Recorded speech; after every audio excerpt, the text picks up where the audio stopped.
If they want to learn this, they can come into this room. I have no obligation to broadcast at the correct time. Facts.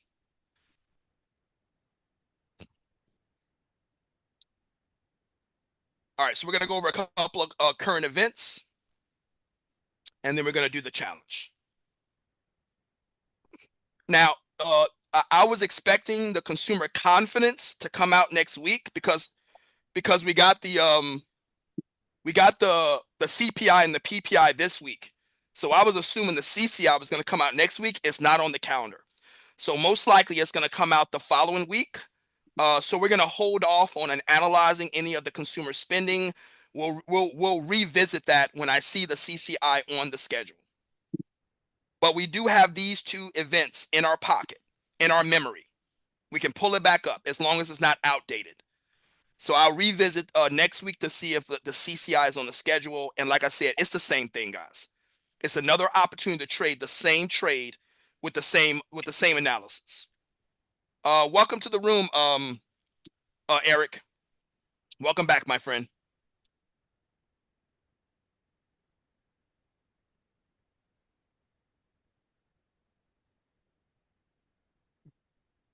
Give me a second.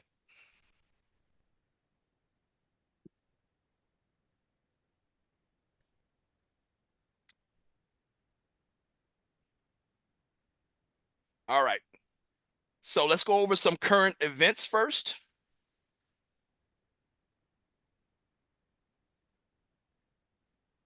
So here's something that I heard this morning. I'm following my own advice. Watch Bloomberg every single morning. I pop it up every single morning, whether I can watch it for 5 minutes or 30 minutes. I'm going to bring up that Bloomberg. I want to see what's happening in the markets. I want to see if there's any, and I also want to clarify this. They said something on Bloomberg on Tuesday, I think it was, right? I was listening to Bloomberg on Tuesday. And you know what I did? They said something that I have never heard before. And you know what I did? I went and looked it up. And I told you guys, there is no such thing as stopping learning. I've been doing this for 10 years and Bloomberg will still say something. Now, here's the other thing. Sometimes they'll say something that I have heard before, but I haven't heard it in a while and I'll forget. So when I do look it up, oh yeah, I know this, but I'll forget what it was. So when you hear something, a terminology, and even a phrase, go look it up. Any comments?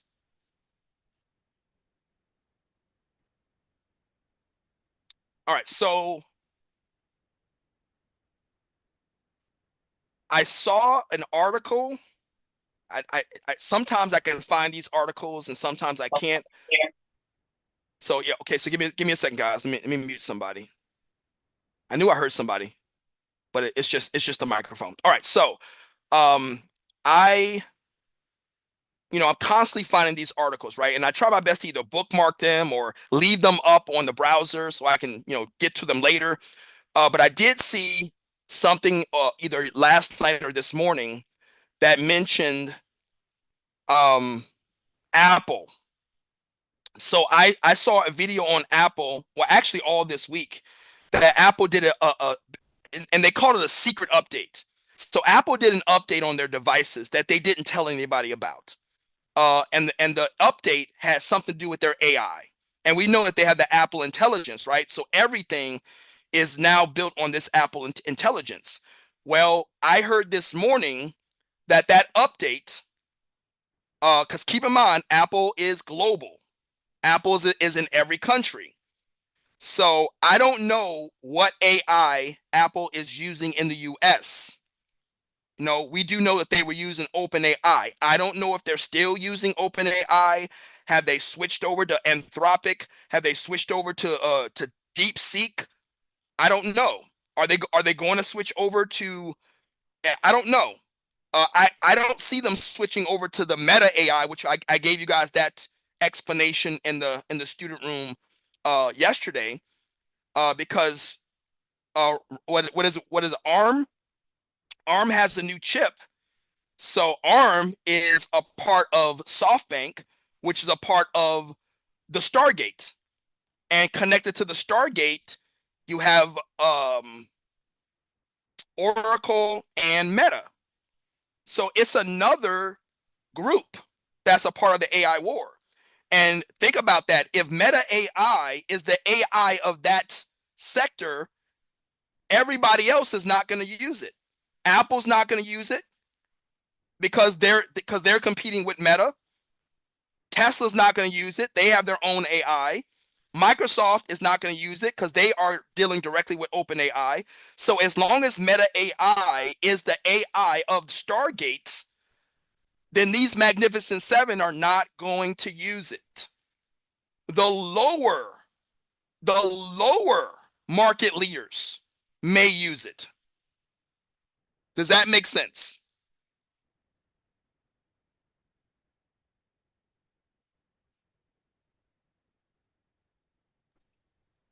Yes. Thank you. Can you So say that last line you I again? got you. I got you. Let's break it down. Let's break it down in the three, well, even the four. I'm going to give you the four because of what I mentioned yesterday. I want to welcome Sylvester to the room as well, my friend. Welcome back. So here are the four players that we have right now in the AI war. We have Amazon and Anthropic, and what we're looking for is the chip and the AI. That's what we're trying to establish. The chip, and when I say the chip, we also talking the data centers. The chip, the data center, the AI. Those are the three components. Typically, the chip maker will also have the data center infrastructure. Now, there's one player that doesn't have it, but we'll get to that.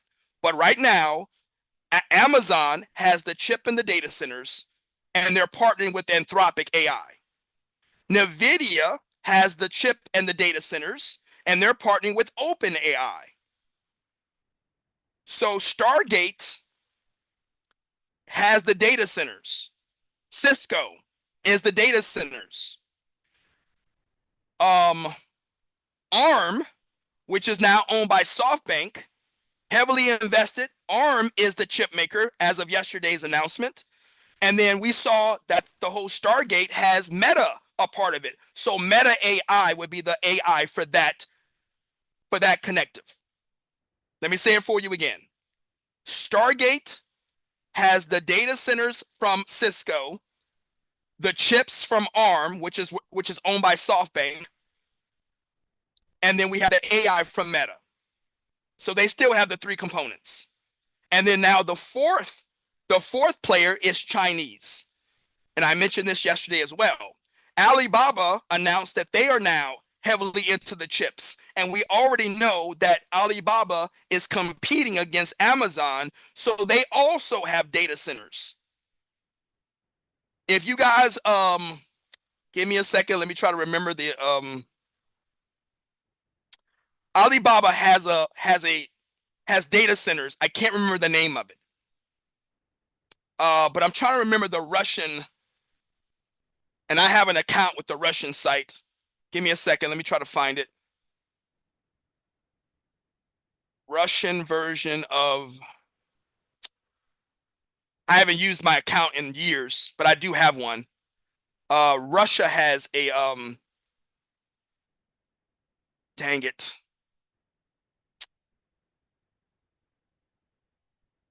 Oh, it starts with an M. Let me put in cloud.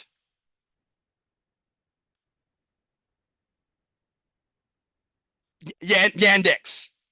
Has anybody ever heard of Yandex? No.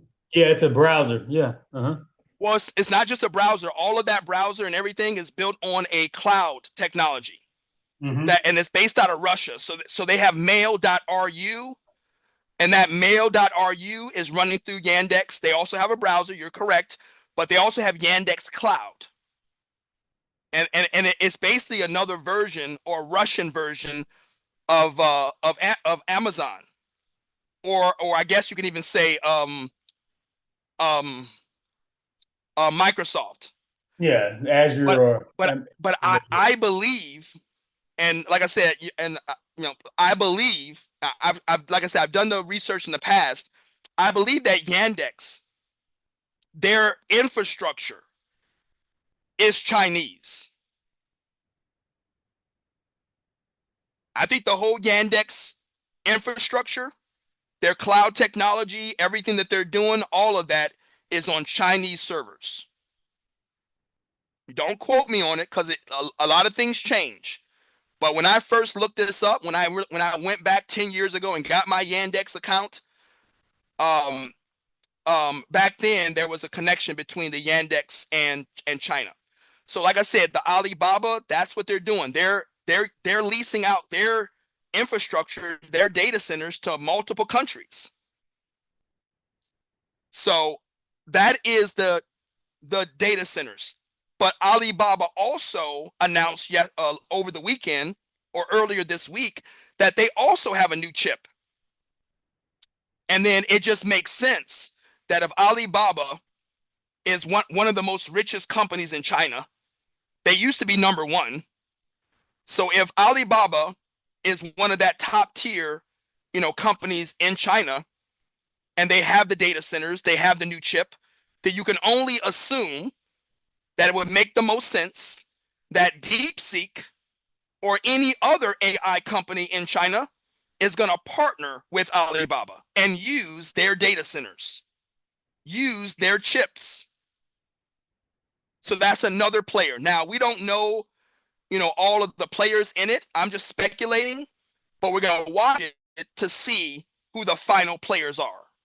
But we do know with all these different players in place, it's inevitable.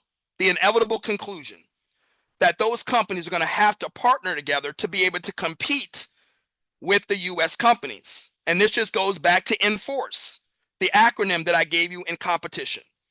It is inevitable that those Chinese companies are going to have to combine their resources to be able to compete with the Magnificent Seven and everything that they're doing. So these are the four players that we currently have in the AI war. And who's to say that there won't be another? Because DeepSeek upset the entire narrative. So we're watching it to see what's going to happen. All right, so now to make sure, and that's what this article is about, to make sure that those Chinese companies have an edge, US companies are being targeted by China. So NVIDIA is being targeted by China. They've had this conflict for years. And then the same thing with Apple. Apple has always been targeted by China. They know that they need Apple. But I even told you guys that, and some of you may not remember or you may not know, Apple sued a company in China for using their Apple trademark. Did you guys know that there's an Apple phone in China that's not owned by Apple? They came out with an Apple phone in China about 5 or 6 years ago. China sued that company and China blocked it. Nope. You're not going to tell your your copyright and your intellectual property has nothing to do with China. And they awarded that name to another Chinese company. Now, I don't know what the Apple phone is called in China, but it's not called Apple. And this is just an example of China fighting against US companies, coming into their country and taking over. So let's get back. Article with NVIDIA and Google. Oh yeah. The Google antitrust, like I said, they're targeting all of the US companies to give their Chinese companies an edge. I was going to say that. I'm sorry. I was going to say the name of the go company is probably Crab Apple, because that's a crab move to do to Apple. I know, but that's what it is. They awarded whatever Chinese company that was using the Apple trademark. China awarded to their Chinese company. No, sir. We can care less about your intellectual property. Um, What's funny about it is that they've been battling this with China for a good 20 something years. Tech, with the whole trade agreement, they even started with getting China built up. China's always been siphoning blueprints and mhm. information and going to their teams and trying to get some of their management and executives over. So they've been fighting this battle for like a long time. That's China's MO. If anything, that's what DeepSeek is being, accused of, having Yeah, bits of they Western stole. technology in it. Yep. Yeah. They there's a lawsuit right now where OpenAI is suing DeepSeek because they are almost sure that they stole their technology. Yes, sir.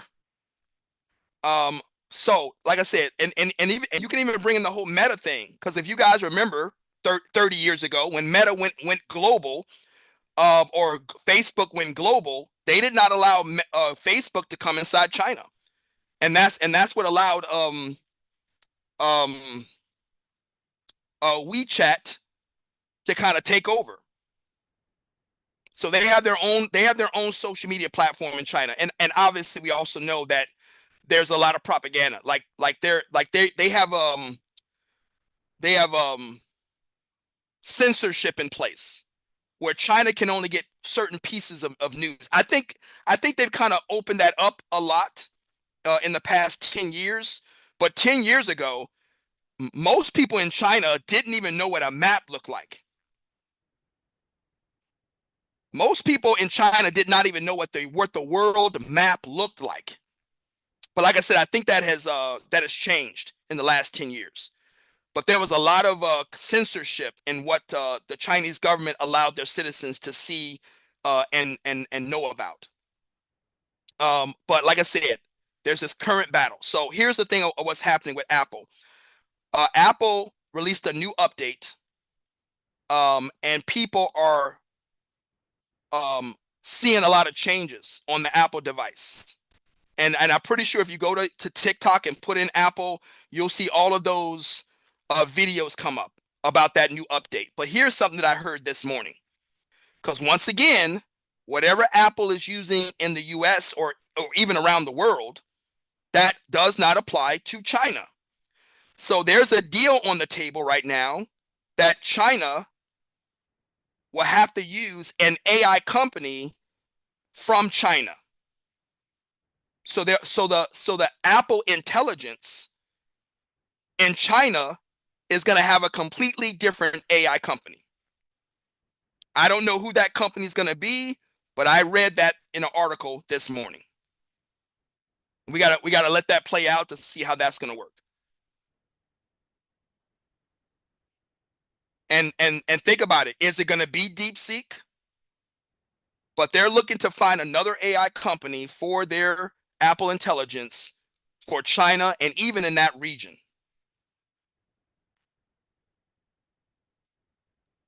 So let's run through these. Any questions, comments, guys, let me know. This is something that I wanted to mention. This is going to be a huge, I guess, tag. You're gonna hear this a lot. As soon as I saw it, I popped it up. I said I gotta talk about this. You're gonna hear this term a lot because we haven't even got over 30 days yet, and some of you already have Trump fatigue. This man loves to be in the headlines. You cannot go 24 hours without hearing the Trump name. So there is going to be a level of Trump fatigue. And I want to bring it to your attention now. We're only 30 days into this. Can you imagine in year 2 and year 3? I had it Give last me year. give me a break. And the Trump fatigue is definitely going to apply to the markets. And that's kind of what the article is saying. That people, oh, please, man, no more Trump. Either get out of the markets or turn your TV off. That's the only way that you're going to be able to escape the Trump fatigue. And I'm introducing this so you guys can recognize Something may happen in the markets that have no rational reason. And you probably want to know what it is. Trump fatigue. At this point forward, for the next 4 years, if something happens in the markets and we cannot explain what it is, it's Trump fatigue until the real reason comes out. Now, here's something else that somebody said. I was watching a video yesterday and I picked up on it. Somebody said, remember I said there's been over 200 executive orders and he's not even close to being done. 200 executive orders in the first 30 days. But somebody said something really, really relevant, which is kind of echoing what I tell you guys, is that out of those 200 executive orders, out of all of this talk about tariffs, there's only one tariff in place. Does anybody know what that tariff is?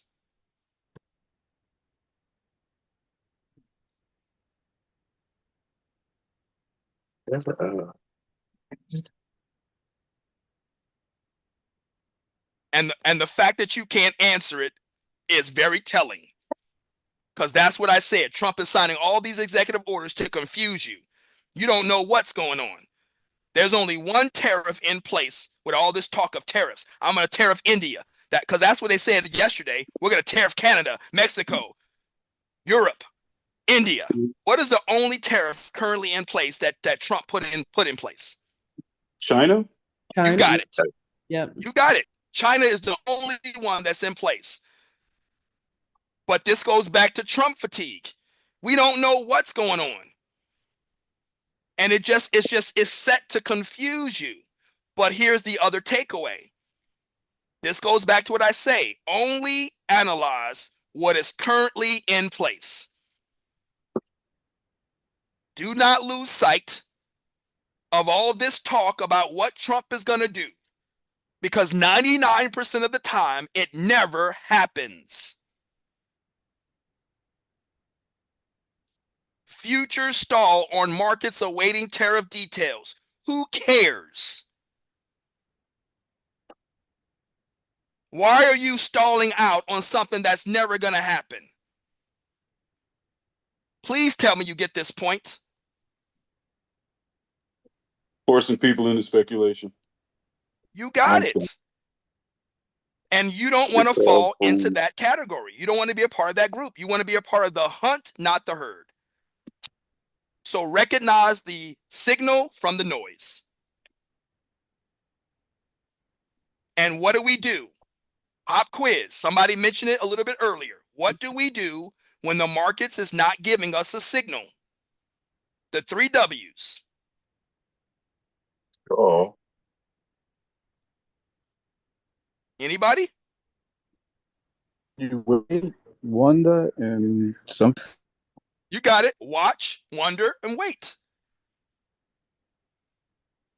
The market will tell you what is real, what's currently been implemented, and then now we no longer wonder.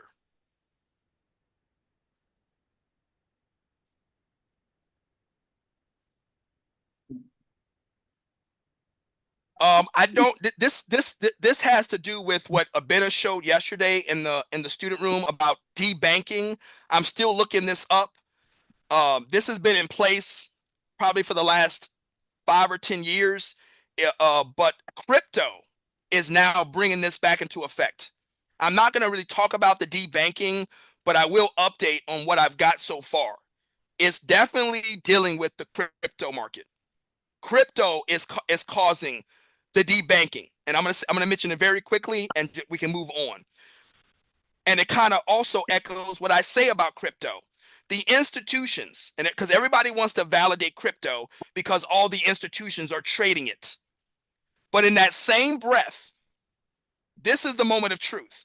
In that same breath of all of those major institutions trading crypto, offering crypto, they will not offer any banking to a crypto company.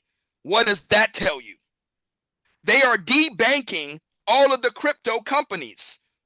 We don't trust your company. We don't trust your business model.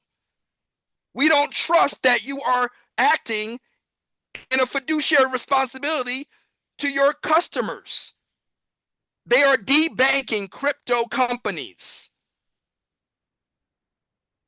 So when you hear Trump say you need to, because Trump is not going to say crypto. You want to, I'm going to pop quiz. Do you know the word that Trump is using about with the debanking? You're targeting a certain group of people. Conservatives? You got it. Now, how can these institutions know who a conservative is? When you fill out the loan application, is there a box for conservative? No. So how can Trump say, oh, you're targeting conservatives with the debanking? No, we're not. We're targeting crypto. But Trump wants the crypto in place because you know that he's heavily invested. Him and Elon Musk are heavily invested. So how dare you debank all of these companies? You're targeting conservatives. Please explain to me how I know what a conservative is. I just want to bring it up and qualify. They're targeting crypto companies. So anybody that wants to, if you ever get into a debate with a crypto head and they want to validate that all the institutions are offering crypto, I want you to bring this up. Well, why are they debanking all of the companies? Because they don't trust them. Because they know they're fraud.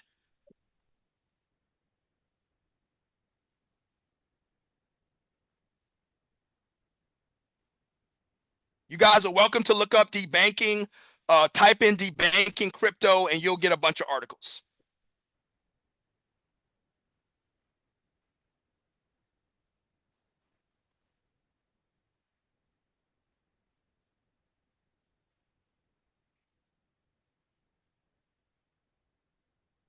All right, I think we might be done with all of the current events.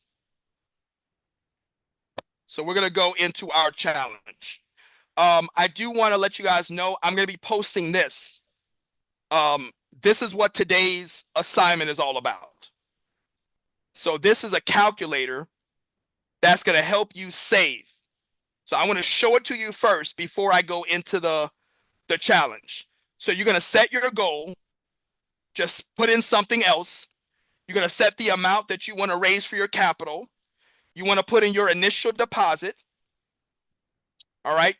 You want to put in the, remember I said yesterday, you want to do an auto transfer. Put in the auto transfer amount that you want to take out of your paycheck. And then you want to put the frequency of that transfer. Weekly, monthly, bi-weekly. I'm sorry, daily, weekly, bi-weekly, monthly, or quarterly. So I'm going to put this link in the masterclass room. I'm showing it to the non-subscribers as well. But this is what we're going to talk about today. And this is the resource that you should have. I went through all of the saving calculator. This is the only one that I found that did daily, weekly, and monthly. If you go ahead and look this up, most of the websites, most of the calculators are going to do yearly. We don't want yearly. That's the reason why I chose this one, because it does the daily, the weekly, and the monthly. All right. So like I said, when I post the social media link, I'll post this calculator as well. All right. Take your time over the weekend, guys. This is a beautiful time over the weekend because I am going to post, I'm going to continue to post over the weekend, but you can take the weekend to do the worksheets. If you have not done all the worksheets, this weekend is a perfect opportunity to kind of catch up. Right? Take the time this weekend to go through those worksheets that I gave you in the master classroom. If you guys have any questions about the worksheets or the workbook, contact me. I can help you out. All right. And then obviously with this calculator, you're going to use this as well. But as I said, I'm trying my best to give you all the resources you need as we go through the daily assignments. All right. All right. So let's go ahead and get to our that's a nice jacket that you have there, sir. What's jacket? going on? Oh, no, he's going? talking to somebody else. So give me a second. I'm going to have to miss it. I got to go to work, but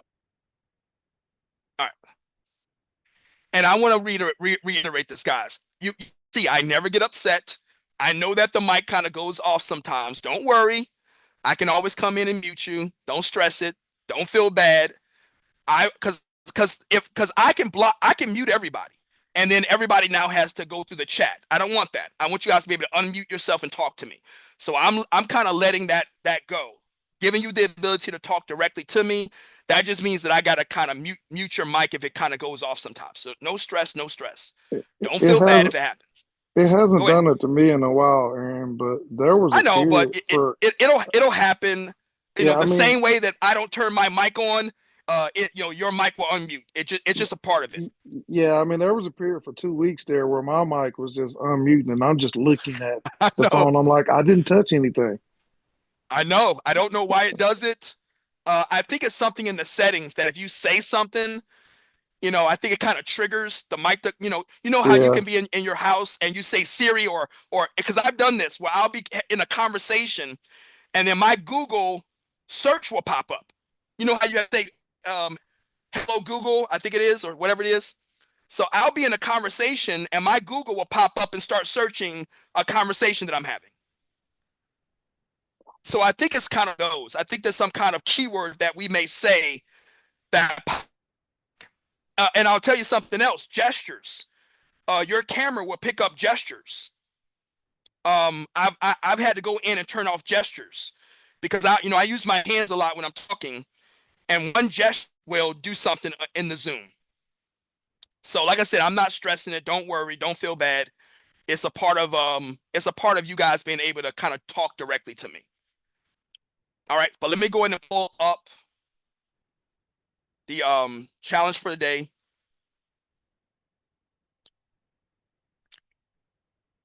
Now, I also want to reiterate this, guys, and I just realized this. TikTok only allows me to do 10-minute videos, and some of my audio is over 10 minutes. Like the one yesterday, I just realized it yesterday that the track, the explanation was 13 minutes. So if I'm uploading that to TikTok, it's gonna get cut off. So what I'm gonna do over the weekend, just bear with me. Like I said, this is all a work in progress. What I'm gonna do this weekend is I'm gonna go back and I'm gonna upload. So if you saw the sales page, I gave you the first 7, right, as a preview. So I already got the first 7 uploaded on YouTube. So over the weekend, I'm going to upload 8 through 12. And then what I'm going to do is I'm going to make all of those available to the masterclass. I'm probably not going to post it in there, but somehow I'm going to unlock all of those explanations. I'm still going to go ahead and continue to upload the audio clips. I'm just going to make sure that they're under 10 minutes moving forward. But some of those audio clips that I've already posted have gotten cut off if it was over 10 minutes. Like I said, it's a work in progress. So I will be going back and kind of uploading everything and giving you the full audio clip. I'm uploading those to YouTube, so there is no cutoff. So if you have noticed, if you have been listening to the audio clips and you've noticed that got cut off, don't stress it. I got you. I just need this weekend to upload all of the rest of them, and then somehow I'll make them available. Moving forward, I'm going to try to make sure that it's under 10 minutes. But at least, for the first 12 days, some of those audio clips on YouTube, on TikTok, are not complete. But like I said from the very beginning, this is a work in progress. We're gonna address the issues as they come up, and I'm gonna try my best to fix it. I'm gonna tell you something else that most of you did not pick up on. If you go back to the previous presentations, I misspelled challenge. If you go back to the previous first 10, challenge is spelled with 2 A's, and I never picked up on it, and you guys never picked up on it. I just fixed it yesterday. So like I said, it's a work in progress. Well, now we're gonna have to proofread every damn thing now, man. I know, and I am now. I'm going to every single presentation, and I'm going to pick up any typos because I kind of rushed and kind of got everything done. But like I said, I picked up on it. Challenge was spelled wrong for the first 11 days. So like I said, a work in progress. I'm going to fix it, as I move forward. But hopefully we can get all of these issues ironed out. So when I have the complete challenge, I may have to go back and redo the first 11, because of that typo. But either way, we'll get it worked out. As long as we have a complete 30-day challenge and a complete 90-day masterclass when this is all over. But I did mention from the very beginning, this is a work in progress. This is our first time doing it. We got to iron out all of the kinks. All right. All right. So let's get this started. Let me go ahead and make sure that we're sharing this.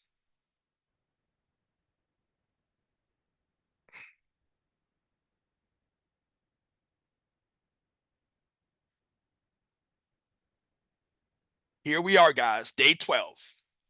We are still on task with raising our startup capital.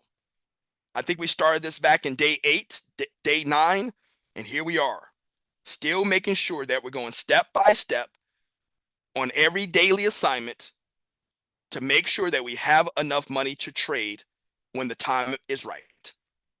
So today, we're going to quote Bernard Baruch again, billionaire trader, and he told us exactly what we need to do when it comes to raising our startup capital. He says, always keep a good part of your capital in a cash reserve. Never invest all of your funds. So we're going to follow that advice. We know that the billionaires are given the best advice because that's how they became billionaires. So let's keep this going with the daily assignment. And we're gonna qualify the daily assignment, which is to create a savings account. Right? We're gonna segue from yesterday. Yesterday we were creating a financial plan, and inside of that financial plan, we're gonna create a savings plan. And to make sure that we're on task, we're gonna quote Warren Buffett, billionaire investor. He says, "Do not save what is left after spending, but spend what is left after saving." Brilliant quote. Let's say it for you again so we can lock it in. Do not save what is left over after spending, but spend what is left over after saving. This is your task. This is your purpose. This is your focus. That as you are building the saving plan, as you're building up your capital, your focus is look at your income, look at your spending, and make sure that the ratio between that is you want to allocate the money that you want to save. And then after you allocate that money, whatever's left over, then you can pay your bills. Then you can have your lifestyle. I hope everybody understands the assignment. So let's show you how to do this. Step 1, we want to create or choose our financial accounts. You should already have a checking and a savings. So I've already given you the advice of opening up a money market. You want to have a third account, and you can go to your bank and open up that money market or maybe even a second account. Either way you want to do it, but you want to have more than just a checking and a savings. So the step 1 is to create a new money market account. And when you raise enough money, you want to open up a broker account. Now, opening up that broker account doesn't mean you're ready to trade. But at some point, when the money gets large enough, you may want to allocate. Let me give you an example. Let's say your goal, the goal you have set is $3,000. All right. And then you start setting up everything with all these step-by-steps, all these daily tasks. You raise up enough capital, maybe $1,500. And then you go and check on it and you see the $1,500. That's a decent amount of money. And maybe you can go shopping. Boy, what can I do with this $1,500? So you're going to take that money, open up a broker account, and allocate that $1,500 over to the broker account. And then now a new influx of money will come into that money market account. And then when you raise a decent amount of money, you can allocate that to the broker account and rebuild again. You see how this works? So that's the benefit of having the broker account, that you can transfer that money when it gets to a large sum. That's just an example. If you want to keep it all in that money market or that savings account, you're welcome to do it. But I'm giving you a scenario on opening up that broker account at a certain point when you're close to, or even when you reach your goal, your savings goal. All right. So set up a predetermined amount to auto transfer into the assigned accounts, like your checking, your savings, your money market, your broker. You can do an auto transfer on any account that you have. All right. And you're going to hold it there until it reaches your goal, your startup goal, your savings goal, and you're going to leave it in those accounts. You may want to put it in multiple accounts so it's not all in one place. But in the end, you want to raise up that money until it's where you need it to be when you're ready to start trading. Now we go to step 2. We want to allocate the money to the savings in the different appropriate accounts. You may have an account just for your bill pay. We talked about that yesterday, transferring it to a prepay card, whatever it is. So you want to allocate your paycheck or your income to the appropriate accounts. All right. In your savings plan should be a schedule and a timeline for accomplishing every single financial goal. Use a savings goal calculator. I'm going to put that in the masterclass room for the students. All right. And you'll see how much you'll be able to set aside in those different accounts to meet your goals. Step 3. Well, actually, it's just the secret. Here's a secret of how you're going to save up your trading capital. All right. Your trading capital is extremely important as it directly impacts your ability to participate in the markets. It impacts your market risk. It impacts earning large profits. And it's going to impact the trading opportunities that you're going to be able to access. Let's say it for you again.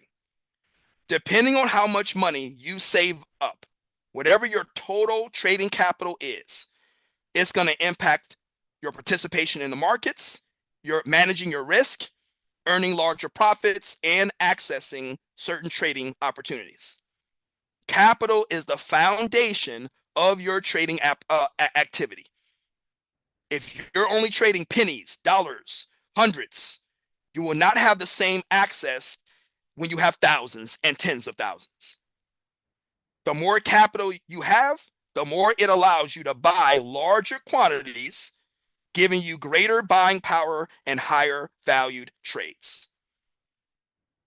This is the secret of this, guys. Stop trading small little increments. That's what the institutions want you to do.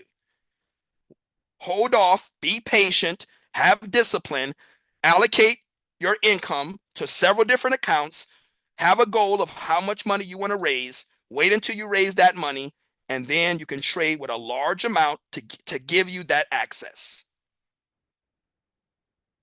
Today's a very simple task. It ties into what we've been discussing for the last few days, so implement it as needed. I want you guys to continue on your journey in this 30-day challenge. And then once we get done with the 30-day challenge, we can segue right into the 90-day masterclass. You guys are going to be powerful when this 90-day masterclass is over. If you are not a part of the masterclass, please reach out to me. You want to be a part of this, guys. It's not about just learning the curriculum. I want you to join the community, get that course. But this masterclass is going to show you application, day by day, step by step. There is nothing else that exists like this on the internet or in the stock market. So reach out to me if you want to be a part of the community and a part of the 90-day masterclass. I want to thank everybody for today, guys. Thank you for your attendance, for your attention, for your participation. I want to thank Sylvester and Eric. I don't want to discount you guys. I know you're over on YouTube. Please do not discount the fact that you guys show up every single day. I see you. Do we see anybody else in that room with you? Nope. You two show up every single day. And even if you skip a day, you're still good because you're still doing what 99% of the people out there are not. You are dedicated to learning more and becoming better. I recognize what you're doing, and I would love both of you to be a part of the new community. I just need you to reach out to me and let me know when you're ready. All right, I'm going to see you guys on Monday, 7:45 Eastern time. Enjoy your weekend, guys.